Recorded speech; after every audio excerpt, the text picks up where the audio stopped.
Good evening everyone, स्वागत है आप सभी का जीके जोन में। तो दोस्तों, स्पीडी साइंस का हमारा 30 तक अभी तक हो चुका है।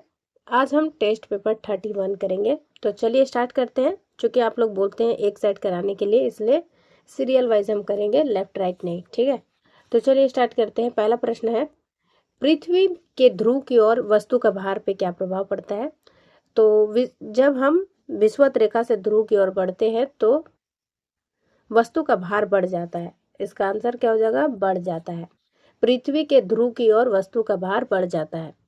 दूसरा है, निमोनिया रोग से प्रभावित होने वाला शरीर का भाग कौन सा है। वो भाग है फेफड़ा।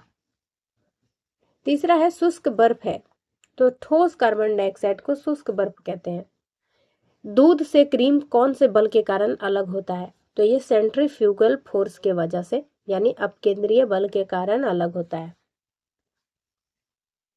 डूबते सूरज का रंग लाल होता है तो ये प्रकाश के प्रकीर्णन से डूबते सूरज का रंग लाल होता है।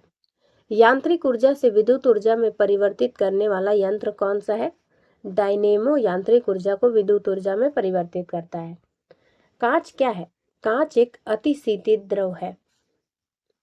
नेक्स्ट है, श्वेत फास्फोरस किसमें डुबोकर रखा जाता है। तो इसको जल में डुबोकर रखा जाता है।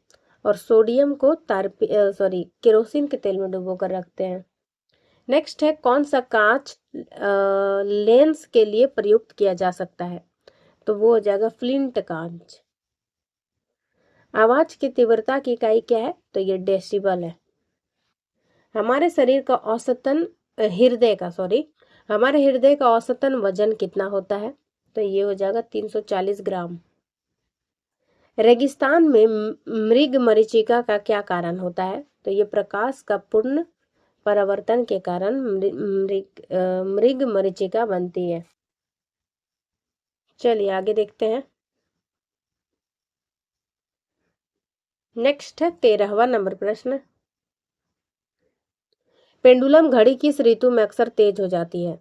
तो पेंडुलम घड़ी शीत ऋतु में तेज हो जाती है। मोटर कार की साइड मिरर में उपयोग किया जाता है उत्तल दर्पण का। कार की बैटरी में जिस बैटरी का संचालन के रूप में प्रयोग किया जाता है वह कौन सा है। तो वो हो जाएगा सल्फ्यूरिक एसिड।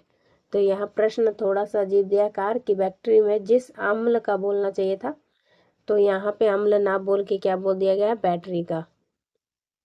तो इसका आंसर क्या है दोस्तों, सल्फ्यूरिक एसिड हो जाएगा। नेक्स्ट है 16वां, रंगीन टेलीविजन में किस रंग का प्रयोग नहीं होता है। तो इसमें काले रंग का प्रयोग नहीं होता है। वनस्पति तेलों से कृत्रिम घी बनाने के लिए कौन से उत्प्रेरक कार्य करता है। तो वो उत्प्रेरक है निकेल। 18वां है, मानव शरीर में लाल रक्त कण का निर्माण कहाँ होता है। आरबीसी का निर्माण होता है अस्थि मज्जा में। लाल रुधिर कणिकाओं का उत्पादन निम्नलिखित में से किसके द्वारा होता है। तो ये होता है अस्थि मज्जा के द्वारा। दोनों एक ही प्रश्न है, बस थोड़ा सा लैंग्वेज चेंज करने की कोशिश की गई है। नेक्स्ट है, उच्च उन्नतांश पर मानव शरीर में आरबीसी। तो जब हाई एल्टीट्यूड में जाते हैं तो मानव शरीर में जो आरबीसी है उसकी संख्या बढ़ जाती है। नेक्स्ट है, सफेद रक्त कण यानी डब्ल्यूबीसी का मुख्य कार्य क्या है। तो डब्ल्यूबीसी का मुख्य कार्य है रोग प्रतिरोधक क्षमता धारण करना। जब कोई बाहरी पदार्थ मानव रुधिर प्रणाली में प्रविष्ट होता है तो प्रक्रिया कौन प्रारंभ करता है। तो चलिए देखते हैं।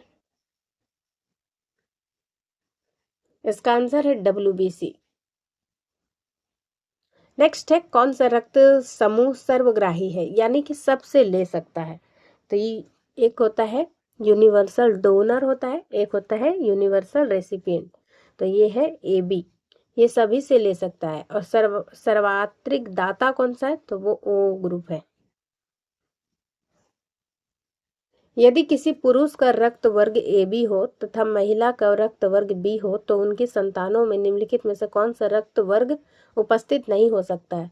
तो देखिए, ए बी और बी है तो ए हो सकता है, बी हो सकता है और ए बी हो सकता है, ओ नहीं हो सकता है। तो 25 का आंसर हो जाएगा डी। नेक्स्ट है, यदि पिता का वर्ग रक्त वर्ग ए है और माता का रक्त वर्ग ओ है तो बताइए कि उनके पुत्र का कौन सा वर्ग हो सकता है।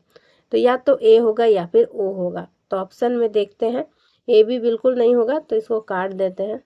और बी नहीं है इसलिए बी भी नहीं होगा, आंसर है ओ। नेक्स्ट देखते हैं 27वां नंबर प्रश्न, रुधिर वर्ग बी वाला व्यक्ति निरापद कौन से रुधिर वर्ग के व्यक्तियों को रक्त दे सकता है? तो बी वाला देखिए, बी को तो देगा ही, और एक यूनिवर्सल रेसिपिएंट कौन सा है? ए बी वर्ग, तो ए बी को दे सकता है और अपने वाले को दे सकता है, यानी कि बी और ए बी को दे सकता है। नेक्स्ट है सेरिब्रम किससे संबंधित है? तो ये मानव मस्तिष्क से संबंधित है। मनुष्य के मस्तिष्क का सबसे बड़ा भाग कौन सा है? तो ये है प्रमस्तिष्क। नेक्स्ट है 30वां नंबर प्रश्न, मानव शरीर की किन कोशिकाओं में सबसे कम पुनर्योजन शक्ति होती है? तो ये मस्तिष्क कोशिकाएं ही हैं। नेक्स्ट है, मनुष्य में मेरुदंड में कितनी जोड़ी तंत्रिकाएं निकलती है? तो ये है 31 जोड़ी तंत्रिकाएं। आज का आखिरी प्रश्न देखते हैं 32वां नंबर प्रश्न, प्रतिवर्ती क्रियाओं का नियंत्रण केंद्र कहाँ होता है? तो प्रतिवर्ती क्रियाओं का नियंत्रण केंद्र होता है कशेरुक रज्जु में। तो गाइज आज की वीडियो में बस इतना ही। अगर आपको ये वीडियो हेल्पफुल लगा है तो लाइक शेयर, चैनल को सब्सक्राइब जरूर कीजिए। वीडियो देखने के लिए धन्यवाद।